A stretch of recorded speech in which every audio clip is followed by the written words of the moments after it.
আসসালামু আলাইকুম, সবাই কেমন আছেন? প্রথমে সবাইকে জানাচ্ছি জুম্মা মোবারক।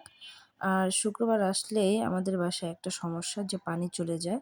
এখন আমি রান্না শুরুই করিনি, কিন্তু পানি চলে গেছে। তো আজ আপনাদের মাঝে একটা ছোট ব্লগ নিয়ে আসলাম।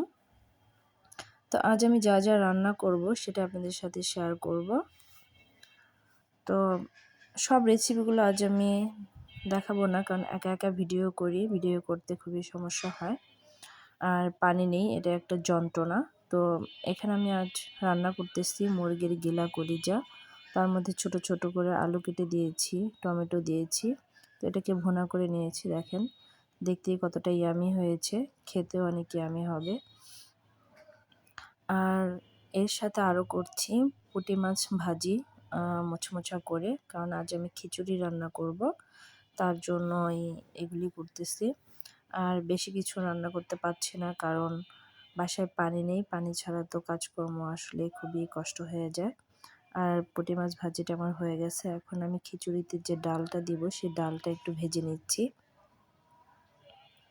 খিচুড়ির মধ্যে ডালটা একটু ভেজে দিলে একদম গলে যায় না, একটু আস্তে আস্তে থাকে, ওটা খেতে ভালো লাগে। তো এখন আমি চালটাও মেপে নিয়েছি, তার মধ্যে আমি ডালটা দিয়ে এখন একসাথে এটাকে একটু ঠান্ডা করে নিচ্ছি। ডালটা যেহেতু গরম, তো এর মধ্যে এখন আমি এটাকে পানি দিয়ে ভালোভাবে ধুয়ে নেব। চাল আর ডাল একসাথেই ধুয়ে নিচ্ছি। শুক্রবার মানে মুসলমানদের একটু ছোটোখাটো ঈদের দিন। এদিন একটু ভালো মন্দ বা রান্না করে খেতে ভালো লাগে।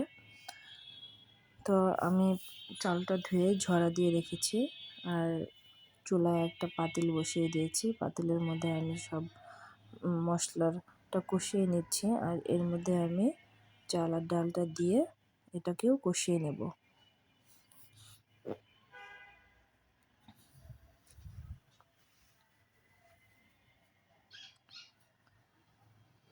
আসলে সবটা দেখাতে পারছি না, কারণ একা একা ভিডিও, এক হাত দিয়ে ভিডিও করা আর এক হাত দিয়ে রান্না করা খুবই কষ্ট হয়ে যায়।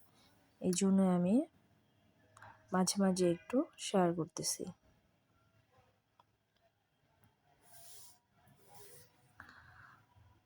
তো আমার খিচুড়িটা কিন্তু অনেকটা হয়ে গেছে। আর এর মধ্যে আমি এখন দিয়ে দিচ্ছি ধনিয়া পাতা কুচি। খিচুড়িতে ধনিয়া পাতা দিলে ভালোই হয়, ফ্লেভারটা একটু সুন্দর ফ্লেভার আসে। এর জন্য আমি একটু ধনিয়া পাতা দিয়ে দিলাম। ধনিয়া পাতাটা দিয়ে আমি ভালো করে এটা খিচুড়ির সাথে মিক্সড করে নেব। তারপরে খিচুড়িটা আমি আরও কিছুক্ষণ ঢেকে রেখেছিলাম। তো দেখেন খিচুড়িটা কিন্তু আমার রান্না হয়ে গেছে। তো এখন আমি সবটা ডেকোরেশন করে নিচ্ছি। তো আমার খাবারগুলি কেমন হয়েছে যদি আপনাদের ভালো লাগে অবশ্যই কমেন্টে জানাবেন। আর যদি আমার ভিডিওগুলি আপনাদের ভালো লাগে প্লিজ সাবস্ক্রাইব করে দেবেন, যারা আমাকে এখনও সাবস্ক্রাইব করেননি। তো খিচুড়ির সাথে থাকবে আচার, আর আচারটা আমি গতকালকেই বানিয়েছি। আর এর সাথে কোকো আছে। তো সবাই ভালো থাকবেন, আল্লাহ হাফেজ।